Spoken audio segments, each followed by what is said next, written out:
Admiral Jake Morrison stood on the bridge of the UES Defender and watched the incoming message display on the main screen. The alien transmission had arrived just minutes ago from the edge of human space. The words made his blood run cold, even. Though he had been expecting this day for years, the Zephyrian Empire demanded humanity's complete surrender within 72 hours. No negotiations, no compromise. Submit or face total annihilation. Jake read the message again and felt anger building in his chest. The aliens claimed that humanity posed a threat to galactic peace. They said human expansion was too aggressive and had to be stopped. What they really meant was that humans refused to bow down like every other species they had conquered. Captain Lisa Barnes received the same message at Defense Station Alpha 7 on the Outer Rim. She watched through the viewports as massive alien. Ships moved into position just outside human territory. The Zephyrian fleet stretched across space like a dark wall of metal and energy. Their dreadnoughts were 3 times larger than anything humanity had ever built. Lisa counted the enemy vessels on her tactical display. 10,000 warships according to intelligence reports. Each one carried enough firepower to level a city. The aliens had conquered 12 different species across 3 galaxies. No one had ever successfully resisted them. On Earth, President Amanda Clark stood before the United Earth Council in the emergency session chamber. Representatives from every human world had gathered to hear the alien ultimatum. The room buzzed, with worried voices and fearful whispers. Amanda raised her hand for silence and began to speak. Her voice was calm and steady despite the gravity of the situation. She told the assembled leaders that this moment had been inevitable since first contact with the Zephyrians 20 years ago. Humanity had always known this day would come. The aliens saw only what they wanted to see, Amanda explained.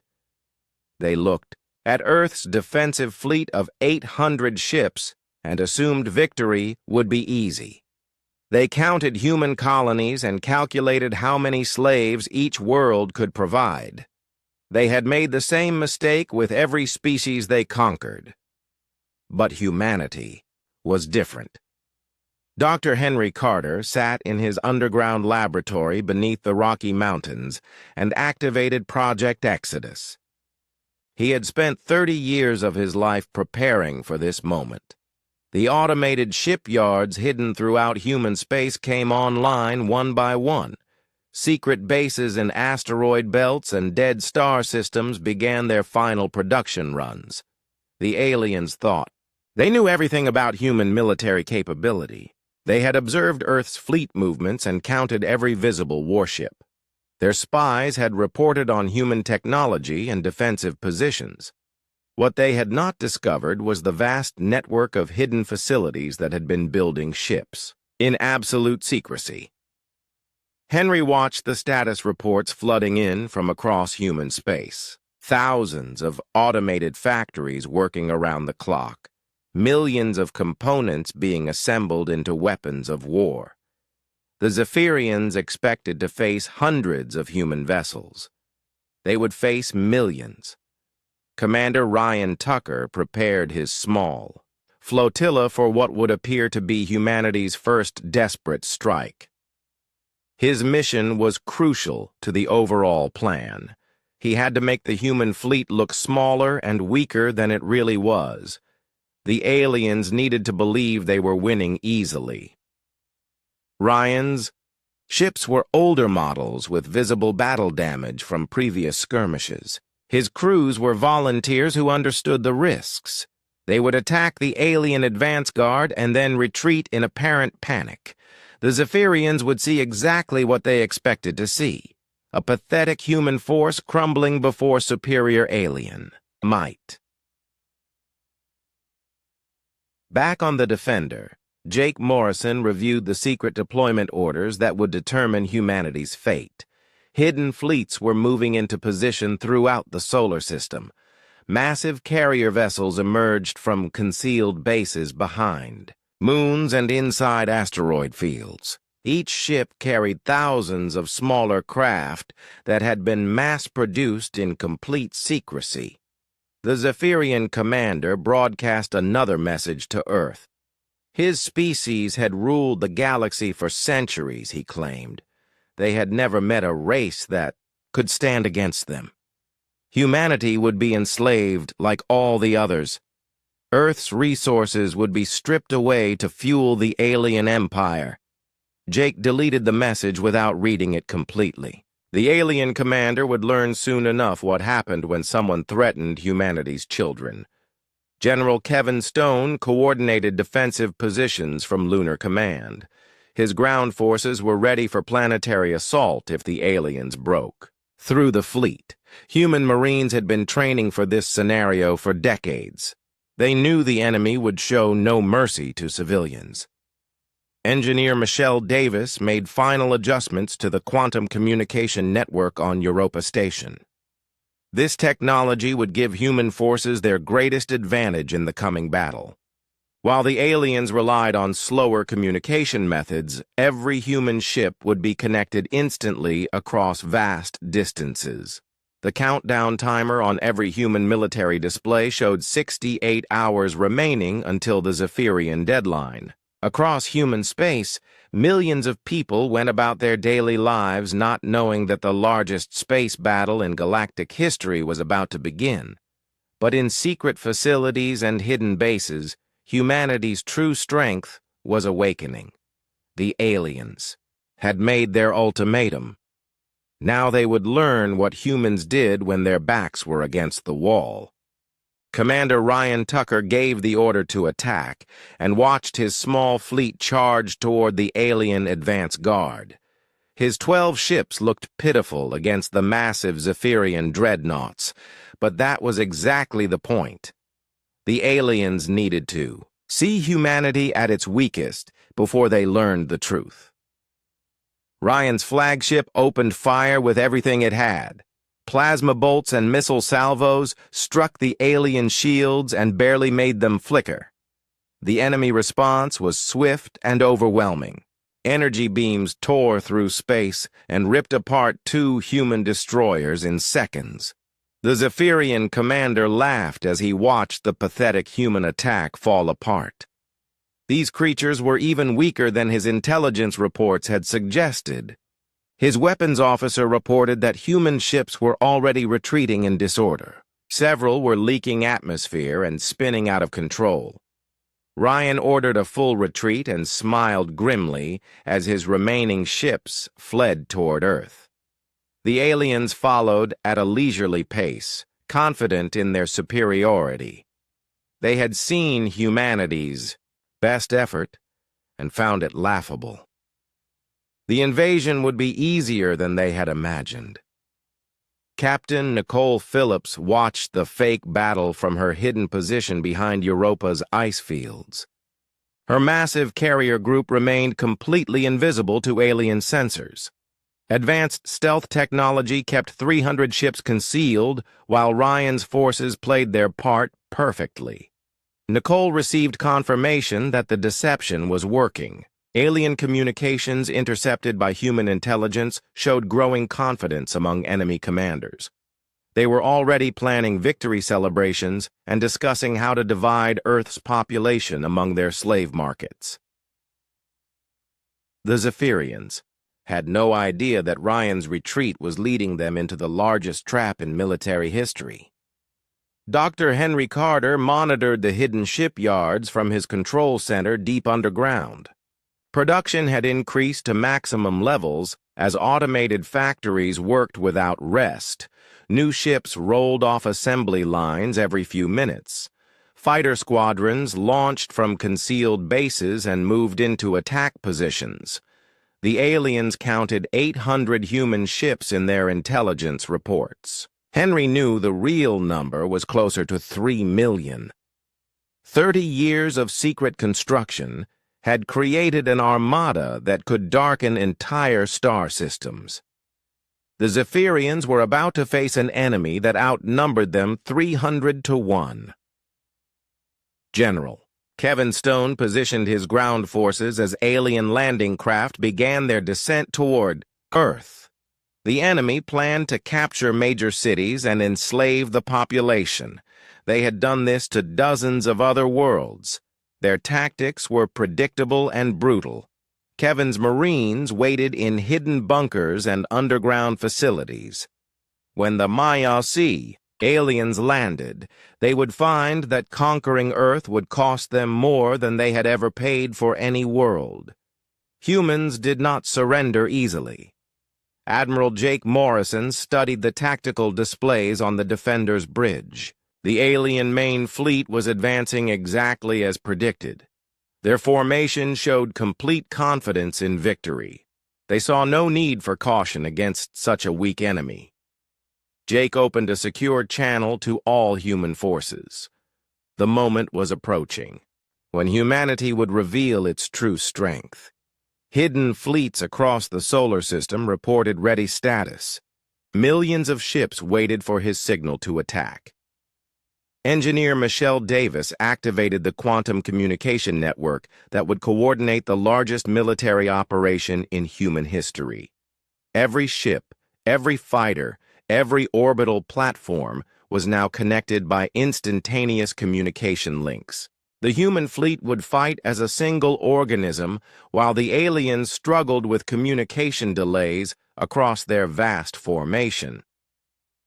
President Amanda Clark addressed the people of Earth from the Emergency Command Center. She told them that the next few hours would determine humanity's fate. The aliens expected easy victory, but they would learn that humans protected their own. Amanda's words were broadcast to every human world and military unit. She reminded them that they fought not just for survival, but for the freedom of every species in the galaxy. The Zephyrian Empire had enslaved too many civilizations. Today, that would end. Captain Lisa Barnes watched from Defense Station Alpha 7 as more alien ships arrived at the edge of human space. The enemy fleet now numbered over 12,000 vessels. Their commanders were so confident that they had called in reinforcements to ensure complete victory. Lisa smiled coldly as she counted the new arrivals. The aliens were concentrating their forces exactly where humanity wanted them. Every enemy ship that came to Earth was one less defending Zephyrian territory elsewhere. The fake distress signals from Ryan's retreating fleet had worked perfectly. The aliens believed they were chasing the remnants of humanity's military. They had no idea they were flying into the most devastating ambush in galactic history. Commander Ryan Tucker's battered ships limped back toward Earth's orbit with alien pursuers close behind. His crews had performed brilliantly, making their retreat look desperate and disorganized. Several ships trailed fake debris and vented atmosphere to sell the illusion of heavy damage.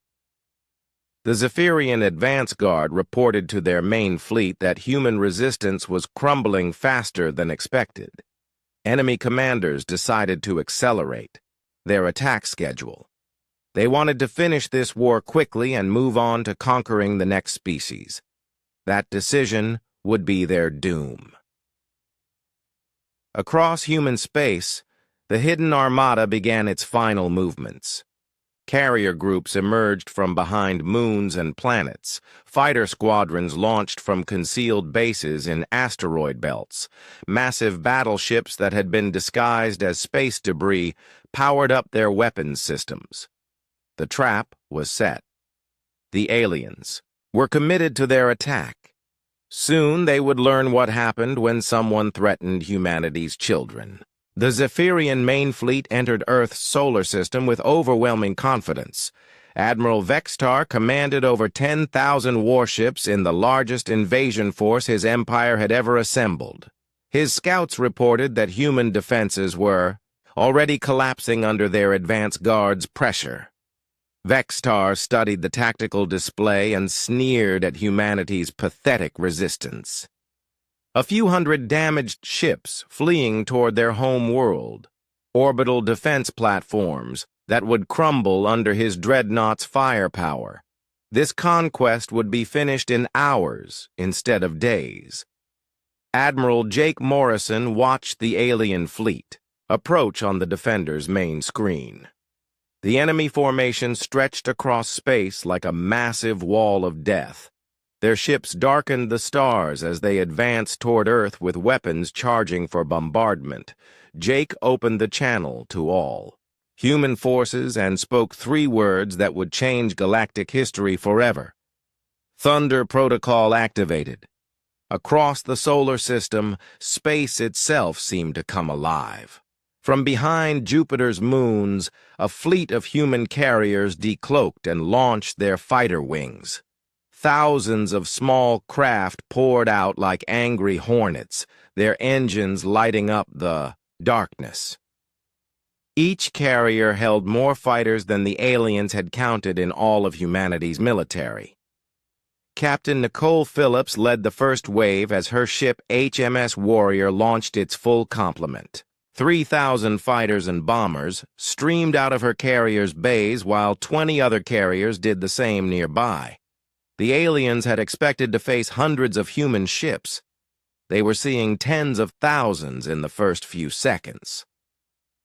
Behind, Mars, massive battleships that had been disguised as asteroids powered up their drives and weapons. Admiral Sarah Williams commanded the Mars defense fleet of 800 heavy warships that the aliens had never detected.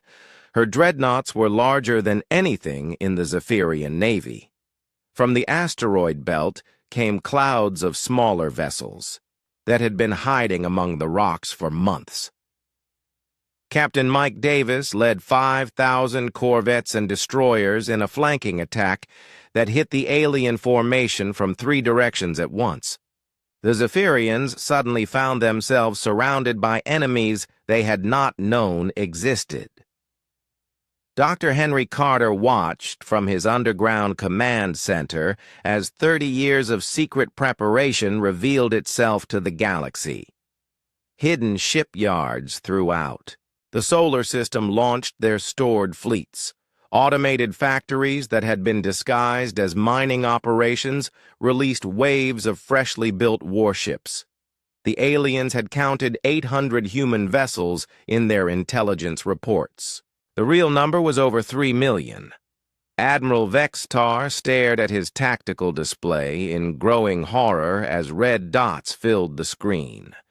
Human ships were appearing everywhere, emerging from hiding places his scouts had never suspected. The enemy, fleet that should have numbered in hundreds, was actually numbering in millions.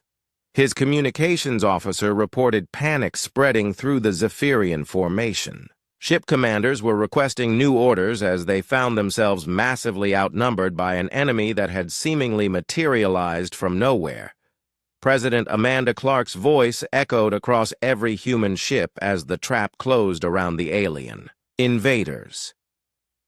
Her words were broadcast on all frequencies, so the Zephyrians could hear humanity's response to their ultimatum. You demanded our surrender.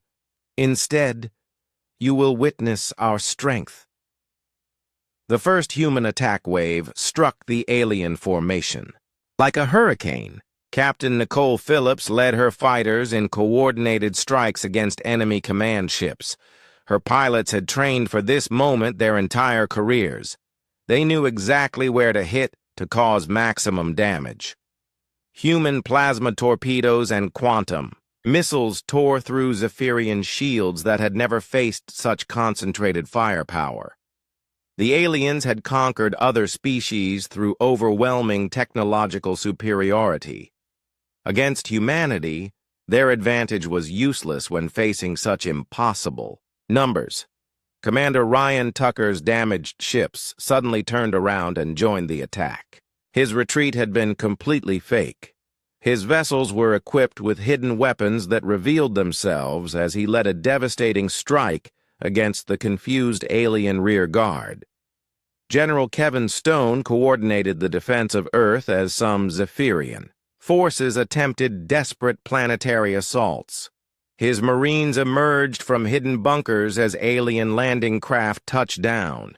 The invaders found themselves fighting an enemy that refused to break even when facing impossible odds. Engineer Michelle. Davis's quantum communication network allowed perfect coordination between human forces across the entire solar system. While the aliens struggled with communication delays, every human ship responded to tactical changes instantly. Captain Lisa Barnes led a massive ambush from behind Saturn's rings. Her hidden fleet of 2,000 ships had been waiting in the outer system for months. The aliens never detected them until energy beams started tearing their formation apart from behind. The Zephyrian Empire had built their reputation on quick, decisive victories against weaker opponents. They had never faced an enemy that fought back with such devastating effectiveness. Their formation began to collapse as human attacks came from every direction simultaneously.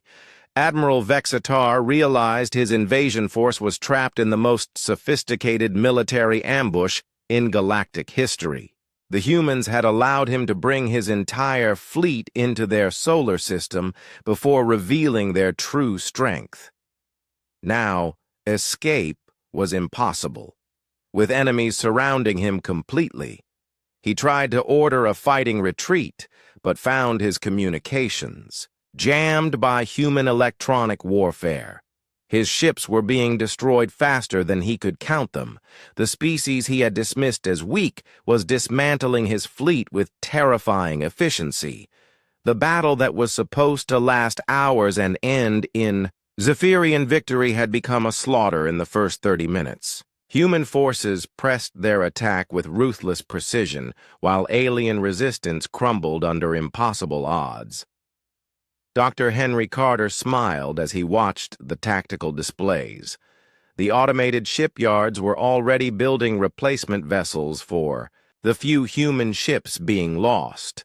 The aliens were fighting not just an armada, but an entire industrial civilization designed for war.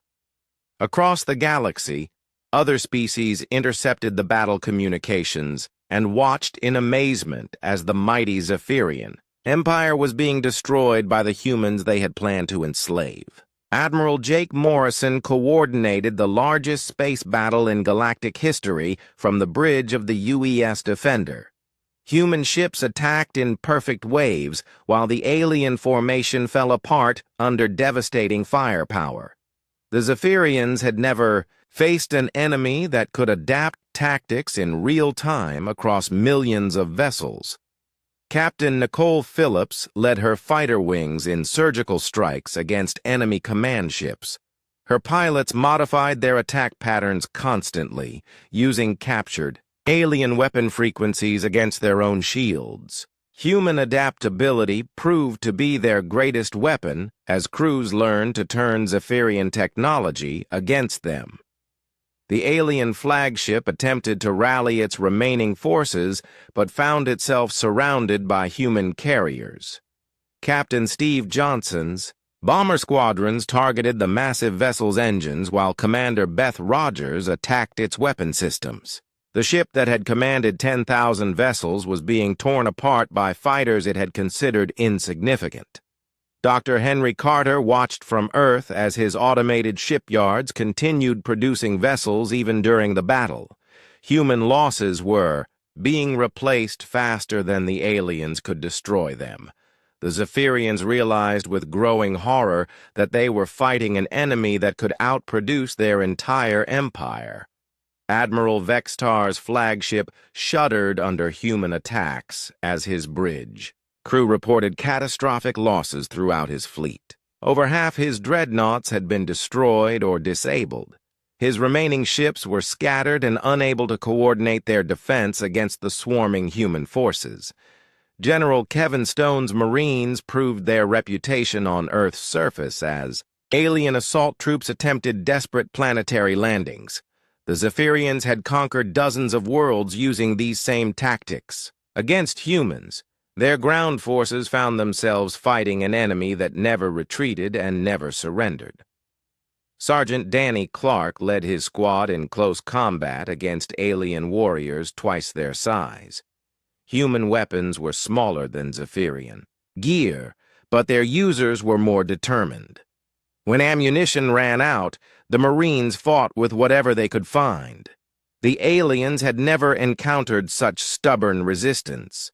Captain Lisa Barnes commanded the outer system ambush that had trapped the alien retreat routes. Her ships emerged from hiding places behind moons and asteroids to destroy fleeing enemy vessels. The Zephyrians discovered that humans had prepared for this battle in every corner of their solar system. Engineer Michelle Davis monitored the quantum communication network that gave human forces their decisive advantage. Every ship, fighter, and ground unit was connected by instantaneous communication links. The human military fought as a single coordinated organism, while the aliens struggled with delayed commands across their crumbling formation. The Zephyrian Empire had conquered 3 galaxies, using superior technology and overwhelming force. Against humanity, those advantages meant nothing when facing an enemy that outnumbered them 300 to 1. Human ships swarmed around alien vessels like predators taking down massive prey. Commander Ryan Tucker led a devastating attack on the alien supply convoy that had been following the main fleet. His ships captured fuel tankers and ammunition carriers that the Zephyrians desperately needed. The enemy found themselves running out of resources, while human forces seemed to have unlimited supplies. President Amanda Clark broadcast to the galaxy as the battle turned into a complete rout. Her message was transmitted on all frequencies, so every species could hear humanity's response to the Zephyrian threat. Let this be a lesson to any who would enslave the innocent. We will not stand by while bullies terrorize the weak. Admiral Sarah Williams brought her Mars Defense Fleet into close combat with the remaining alien dreadnoughts. Her massive battleships had been designed specifically to fight larger opponents. Human engineering focused on efficiency and adaptability, while alien ships relied on size and intimidation. The battle demonstrated the fundamental difference between the two civilizations. Zephyrians conquered through fear and superior technology. Humans protected through determination and superior numbers. When those philosophies clashed, there could be only one outcome. Captain Mike Davis coordinated the systematic destruction of alien escape routes. His corvettes and destroyers moved like schools of fish, surrounding enemy ships and attacking from all directions simultaneously. The Zephyrians had never developed tactics to fight such coordinated swarm attacks. Dr. Henry Carter received reports from hidden human bases throughout the galaxy. Other species were rising up against their Zephyrian oppressors as news of the battle spread. The empire that had ruled through fear was discovering that their reputation for invincibility had been shattered in a single day. Admiral Vextar attempted to surrender, but found that human forces were not accepting it. They had seen intelligence. Reports about Zephyrian treatment of conquered species, slavery, genocide, and planetary strip mining were standard empire policies. Humanity had decided that some enemies deserved no mercy. The alien commander who had demanded human surrender now begged for quarter as his flagship's shields failed under sustained human attack. His weapons were offline, his engines destroyed, and his crew abandoning ship. The invasion force that was supposed to enslave Earth was being annihilated completely. Captain Nicole Phillips led the final assault on the alien flagship as it tried to escape toward the edge of the solar system. Her fighters swarmed around the massive vessel like angry bees, while bombers targeted its critical systems. The ship that had carried Admiral Vextar's arrogance died in a ball of fire visible from Earth. General Kevin Stone reported that alien ground forces were surrendering across Earth's surface. The Marines who had fought so desperately were now accepting the submission of enemies who had thought conquest would be easy. The Zephyrian reputation for military superiority had been destroyed along with their fleet. Engineer Michelle Davis began broadcasting the battle results to every corner of the galaxy. Species that had lived in fear of the Zephyrian Empire needed to know that their oppressors were not invincible. Humanity had proven that bullies could be stopped when someone was willing to fight back. The battle that was supposed to end in human slavery had become the greatest military disaster in Zephyrian history. Their empire would never recover from. Losing an entire invasion fleet to the species they had dismissed as weak and primitive. The Zephyrian invasion fleet had been completely destroyed within 6 hours of entering Earth's solar system. Captain Lisa Barnes led the pursuit forces that chased the few surviving alien ships back toward their territory. The survivors would carry word of humanity's strength to every corner of the galaxy. Admiral Jake Morrison stood on the bridge of the UES Defender and surveyed the aftermath of the greatest space battle in history. Wreckage from 10,000 alien ships drifted through space, while human salvage crews recovered useful technology. The enemy's advanced weapons would be studied and improved upon. Dr. Henry Carter began shutting down the automated shipyards that had won the war for humanity. The secret factories had served their purpose by producing the largest fleet in galactic history. Now they would be converted to peaceful purposes unless another threat emerged. President Amanda Clark addressed representatives from dozens of species who had arrived at Earth seeking protection from the Zephyrian Empire. The galaxy had learned that humanity would defend the weak against aggressive bullies. Many civilizations wanted to form alliances with this powerful new force. Commander Ryan Tucker spearheaded diplomatic missions to former Zephyrian colony worlds. His ships carried both peace treaties and reminders of human military capability. The message was simple. Those who sought friendship would find it, but those who continued the Empire's aggressive policies would face the same fate as the invasion fleet. Captain Nicole Phillips commanded a massive exploration force that mapped former Zephyrian territory. Her carriers deployed thousands of scout ships to locate hidden bases and slave colonies. Humanity intended to free every species that had been conquered by the fallen empire. The galaxy discovered that the Zephyrian Empire's expansion had actually been systematic genocide and enslavement. Dozens of civilizations had been wiped out or reduced to slavery. Their technology and resources had been stolen to build the invasion fleet that humanity had destroyed. General Kevin Stone coordinated relief efforts on liberated worlds where alien occupation forces surrendered without resistance. The Zephyrians had ruled through fear and superior firepower. When that advantage was gone, their control collapsed immediately. Engineer Michelle Davis expanded the quantum communication network to include friendly alien species. The technology that had won the war against the Zephyrians now served to prevent future conflicts through instantaneous diplomatic contact between civilizations. Admiral Sarah Williams led the hunt for remaining Zephyrian military units throughout their former territory. Enemy ships that had been conquering other species suddenly found themselves facing overwhelming human forces. The hunters had become the hunted in a matter of days.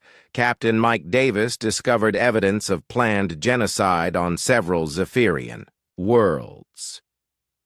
The Empire had been preparing to exterminate entire species to make room for their own expansion. Humanity's victory had prevented the murder of billions of innocent beings. Dr. Henry Carter studied captured alien technology and found it to be less advanced than Zephyrian propaganda had claimed. Their weapons were powerful but crude compared to human engineering.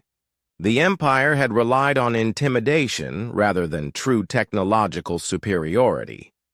The surviving Zephyrian leadership attempted to negotiate a peace treaty, but found that humanity was not interested in compromise. The aliens had demanded unconditional surrender from Earth just days earlier. Now they faced the same ultimatum they had given to others. Captain Lisa Barnes intercepted alien communications that revealed the true extent of Zephyrian crimes against other species. Entire civilizations had been enslaved to build the invasion fleet. Planets had been stripped of resources to fuel the Empire's expansion. The galaxy was learning the full horror of their former oppressors. President Amanda Clark established the Galactic Protection Alliance with Earth as its military headquarters. Species that had lived in fear for centuries now had a powerful defender. Humanity would ensure that no empire could terrorize the innocent again. Commander Ryan Tucker negotiated the surrender of Zephyrian colonies that chose cooperation over destruction. Many alien populations had been forced to serve the Empire against their will. They welcomed liberation by the humans who had ended their nightmare.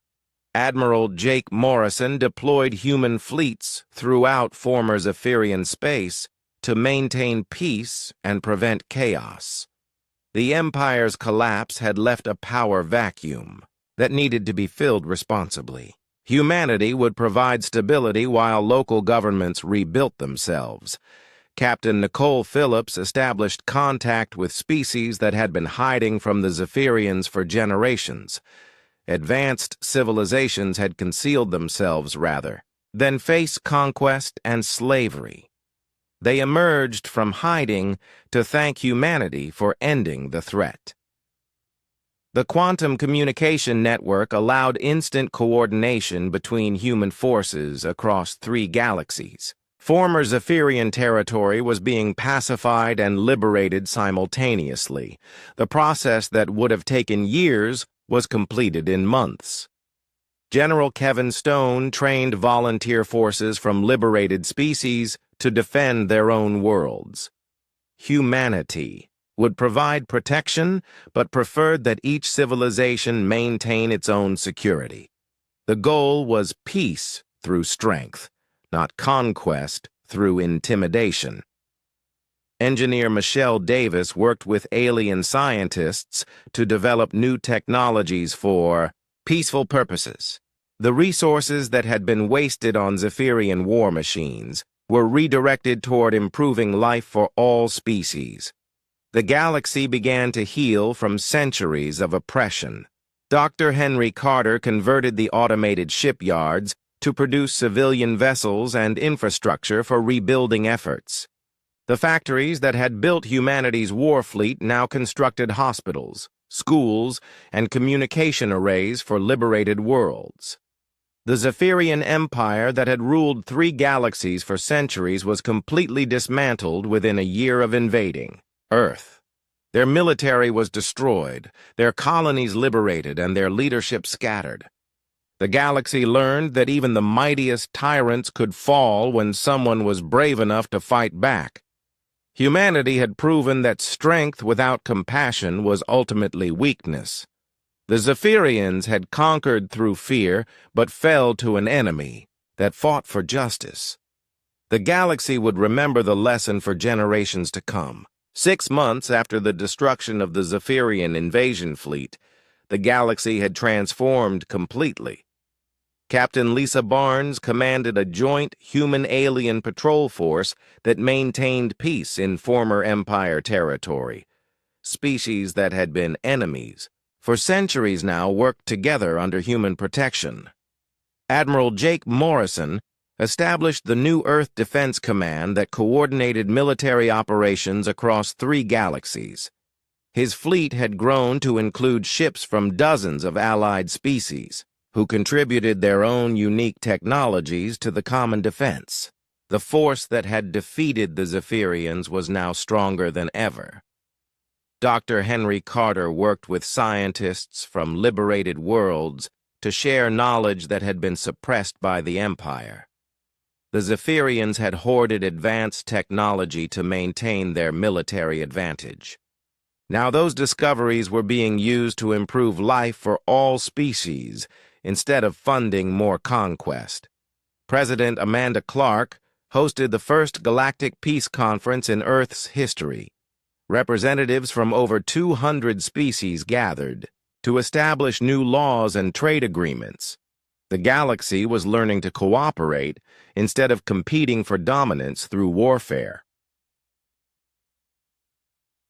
Commander Ryan Tucker explored the outer reaches of former Zephyrian space, where isolated colonies had been cut off from the Empire for decades.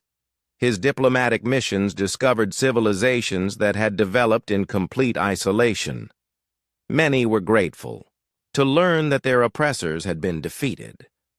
Captain Nicole Phillips commanded a massive humanitarian fleet that delivered aid to worlds devastated by Zephyrian strip mining operations. Her ships carried medical supplies, food, and construction materials to rebuild civilizations that had been nearly destroyed by the Empire's greed.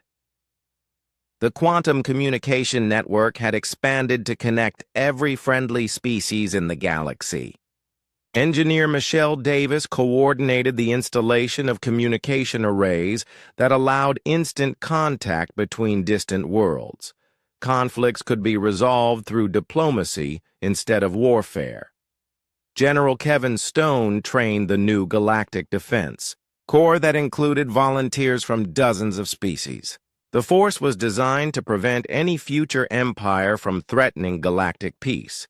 Each member world contributed according to their abilities, while humanity provided overall coordination. Admiral Sarah Williams led exploration missions beyond the former Zephyrian borders where other hostile empires might exist. Her scouts discovered evidence of additional threats that had been expanding while the Zephyrians focused on their failed invasion of Earth. The galaxy was larger and more dangerous than anyone had realized. Captain Mike Davis established trade, routes between species that had been forbidden to interact under Zephyrian rule. The Empire had prevented cooperation between their subjects to maintain control. Now those civilizations were discovering the benefits of peaceful exchange. Dr. Henry Carter's research teams found evidence that the Zephyrians had not been the original conquerors of their territory. They had displaced an even older empire that had ruled the galaxy before them. The cycle of conquest and oppression stretched back thousands of years. The liberated species shared their own stories of resistance against Zephyrian rule. Many had maintained secret organizations that worked to preserve their cultures and technologies. Humanity had not conquered the Empire alone, but had provided the catalyst for a galaxy-wide rebellion. President Amanda Clark announced the establishment of the Galactic Protection Charter that guaranteed the rights of all species to self-determination and peaceful development. The document was signed by every member of the new alliance and broadcast throughout the galaxy as a warning to potential aggressors. Captain Lisa Barnes discovered Zephyrian prison worlds where entire populations had been enslaved for generations. Her rescue missions freed millions of beings who had never known freedom. The process of rehabilitation and reintegration would take years, but the freed slaves were grateful beyond words. Commander Ryan Tucker negotiated with neutral species that had avoided involvement in galactic politics through isolation.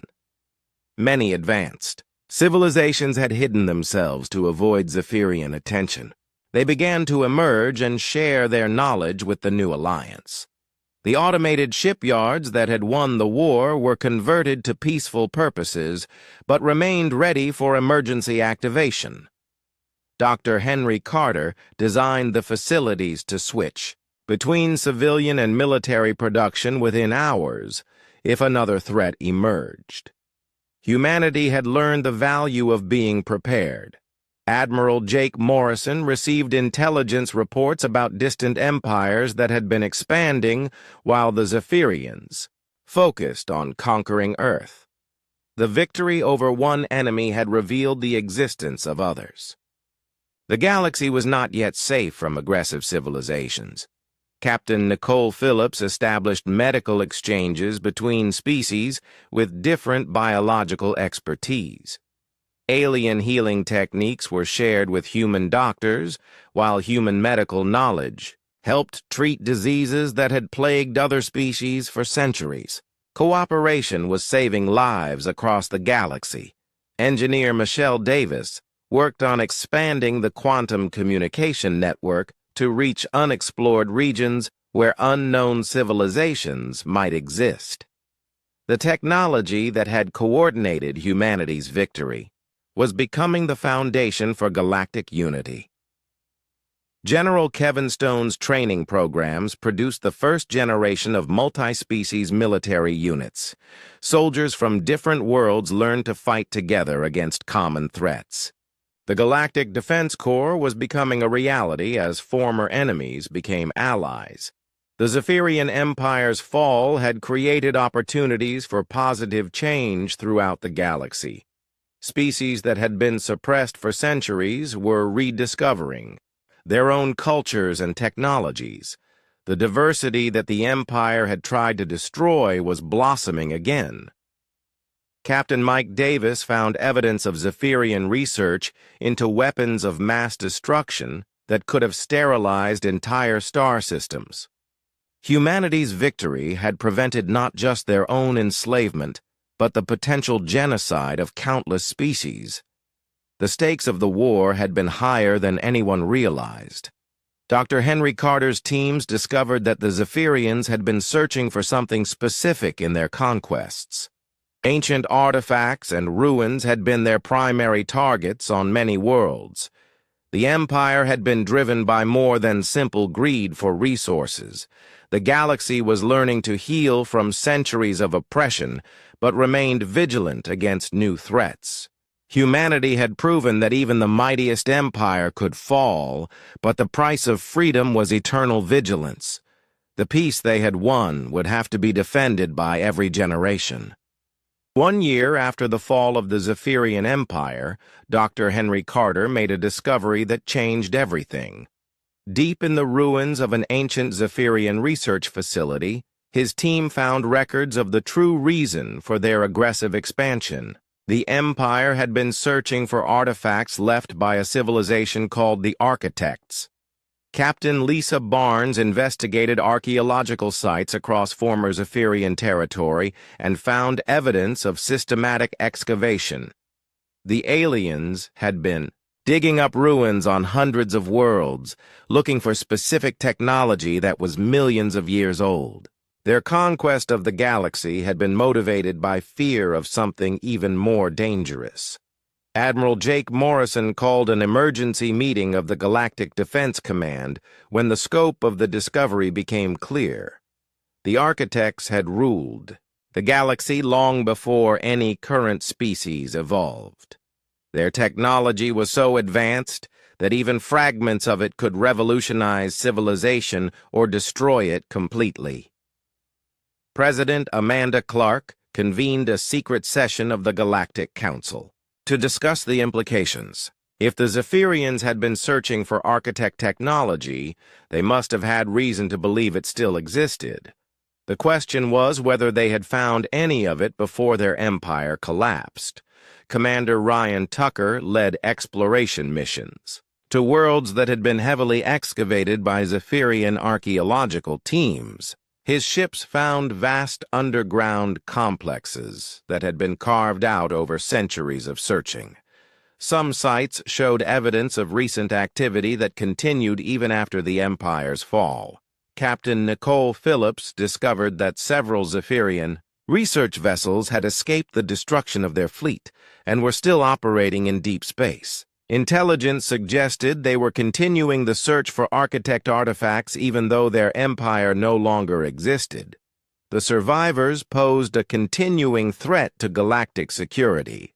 Engineer Michelle Davis analyzed the quantum communication technology that had given humanity its victory and found disturbing similarities to architect designs. The networks that connected the galaxy might be based on principles discovered in ancient ruins. The implications were staggering. General Kevin Stone established secure facilities to contain any architect artifacts that were discovered. His teams included experts from multiple species who could study the technology safely.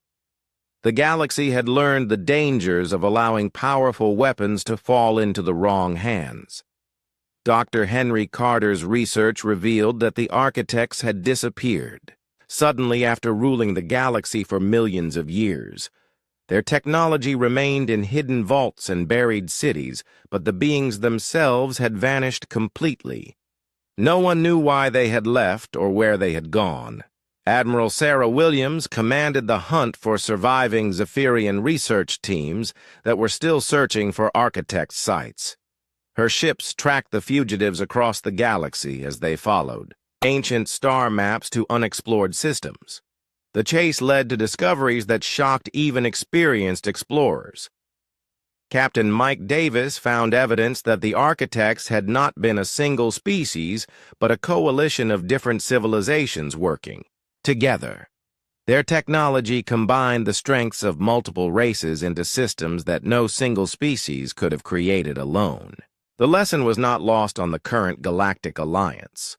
The quantum communication network began detecting strange signals from deep space that matched theoretical architect transmission patterns. Engineer Michelle Davis worked to decode the messages but found them too complex for current understanding. Something was still active after millions of years of silence. President Amanda Clark authorized the formation of a special research division to study architect technology under strict security protocols. The discoveries could benefit all species, if handled carefully, but could also pose existential threats if misused. The responsibility was enormous. Captain Lisa Barnes led a joint expedition to the most promising architect site discovered so far. The facility was buried beneath miles of rock on a dead world in unexplored space. Zephyrian excavation equipment suggested they had been close to breaking through before their empire fell. Commander Ryan Tucker's diplomatic missions revealed that several species had legends about the architects that had been passed down for thousands of generations. The ancient civilization was remembered as both creators and destroyers, depending on which culture told the story. Dr. Henry Carter found evidence that the architect technology was designed to be self-limiting. Their most powerful devices would only function when multiple species worked together to operate them. The ancient civilization had built cooperation into their greatest achievements. Admiral Jake Morrison received reports of strange energy readings from the galactic core, where architect presence had been strongest. Long-range sensors detected patterns that suggested massive structures were still operating in the galaxy's center. The implications were beyond current understanding. Captain Nicole Phillips established medical protocols for teams working with architect artifacts after several researchers experienced unusual side effects. The ancient technology seemed to interact with biological systems in ways that current science could not explain. Safety became the highest priority. The search for surviving Zephyrians led to the discovery of a hidden base where Empire scientists had been working with partial architect technology. General Kevin Stone's assault teams found evidence of experiments that could have threatened all life in the galaxy if completed. Engineer Michelle Davis detected quantum fluctuations that suggested the architect communication network was still partially active. Messages were being transmitted across the galaxy using technology that was millions of years old. Someone or something was trying to make contact. The galaxy faced a new challenge as the legacy of the architects became clear. Their technology offered incredible opportunities for advancement, but also posed unprecedented dangers. The alliance that had defeated the Zephyrians would need to work together more closely than ever to handle this ancient mystery.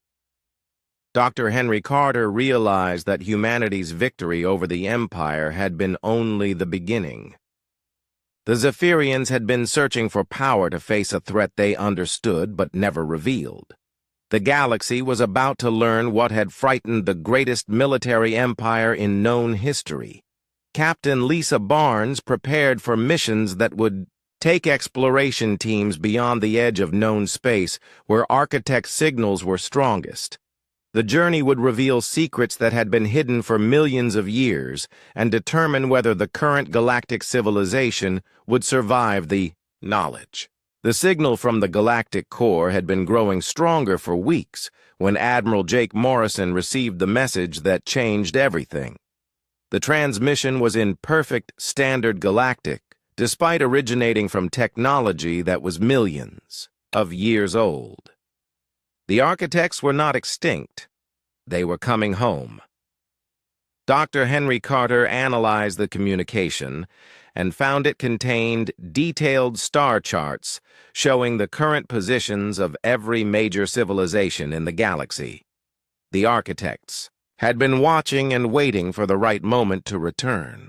The fall of the Zephyrian Empire had apparently been their signal.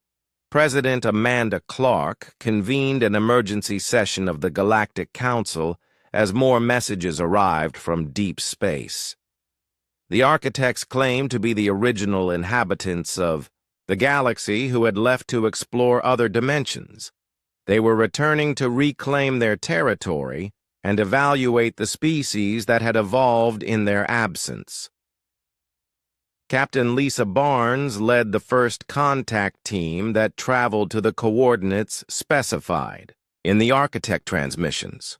Her ship emerged from hyperspace to find a massive structure larger than any planet. The vessel was clearly artificial, but showed technology beyond current understanding. The architect's ship that approached Earth dwarfed even the largest human battleships. Admiral Sarah Williams coordinated the defense of the solar system while attempting to communicate with beings who had ruled the galaxy before any current species existed. Their response was both fascinating and terrifying. Commander Ryan Tucker served as humanity's primary diplomat in the first face-to-face meeting with an architect representative. The being appeared as a shifting energy pattern that could take any form it chose. Its knowledge of galactic history was complete, and its intentions remained unclear. The architects explained that they had created the quantum communication network millions of years ago as a test for developing civilizations. Species that learned to cooperate across galactic distances would be allowed to continue existing. Those that used the technology for conquest would be eliminated. Engineer Michelle Davis discovered that every piece of advanced technology used by the Galactic Alliance was based on architect designs. The quantum drives, energy weapons, and communication arrays were all simplified versions of their original inventions. Humanity had been using architect technology without knowing it. Captain Nicole Phillips found evidence that the Zephyrian Empire had discovered the truth about the architects and launched their conquest specifically to gather enough resources to resist the ancient civilization's return. Their aggressive expansion had been motivated by desperation rather than simple greed. General Kevin Stone prepared the Galactic Defense Corps for the possibility of conflict with beings who possess technology millions of years more advanced than anything in the current galaxy. The military force that had defeated the Zephyrians would be useless against enemies who could manipulate reality itself. Dr. Henry Carter studied architect psychology and concluded that the ancient civilization operated on principles completely different from any current species. They viewed the galaxy as a laboratory where younger races could evolve and prove their worthiness to join a larger cosmic community. The architects revealed that they had been observing the war between humanity and the Zephyrians with great interest. The human victory had demonstrated qualities they valued: cooperation, adaptability, and the willingness to defend others rather than conquer them. Humanity had passed their test. Admiral Jake Morrison received an invitation to join the Architect Council that governed multiple galaxies across several dimensions. The offer came with advanced technology that could solve every problem facing current civilization, but required accepting Architect authority over galactic affairs. President Amanda Clark faced the most important decision in human history as she considered the Architect proposal. Joining their cosmic federation would bring incredible benefits, but would also mean giving up the independence that humanity had fought so hard to preserve. Captain Lisa Barnes explored the Architect vessel and found it contained representatives from hundreds of species that had passed their tests over millions of years. Each civilization had been allowed to keep its unique culture while contributing to the greater galactic community. The architects offered to share technology that could eliminate disease, poverty, and war throughout the galaxy. They also revealed that hostile civilizations in other dimensions were preparing to invade if the current galaxy could not defend itself adequately. Commander Ryan Tucker negotiated the terms of galactic membership in the Architect Federation. The agreement would preserve the independence of each species while requiring cooperation in defense against external threats. The choice was between isolation and cosmic citizenship. Engineer Michelle Davis worked with architect technicians to upgrade the quantum communication network for interdimensional communication. The technology that had won the war against the Zephyrians was primitive compared to what the architects could provide. Captain Nicole Phillips discovered that the architects had been responsible for guiding the evolution of intelligent life throughout the galaxy.